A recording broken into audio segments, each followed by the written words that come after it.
Hi, ఎలా ఉన్నారు? బాగున్నారా? ఈరోజు మనం బంతిపూల తోట చూడడానికి వచ్చాము.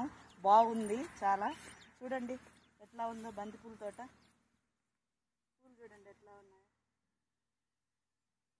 ఇట్లా కార్లో వెళ్తున్నామండి. బంతిపూలు చాలా బాగున్నాయి, ఫ్రెష్గా మీకు చూపించాలని ఒకసారి ఈ తోట వీడియో తీస్తున్నాను. ఎంత బాగున్నాయో చూడండి. ఈ ఫ్లవర్లు చూడండి, న్యాచురల్. ఇప్పుడు మనం బయట కొనాలంటే బాగా బస్తాల్లో వేసి తొక్కి తీసుకొస్తారు కదా మనకి పార్సిల్స్. ఇవి న్యాచురల్ బంతిపూలు, మనకి ఎప్పుడు కావాలన్నా కూడా అప్పుడు దొరుకుతాయి.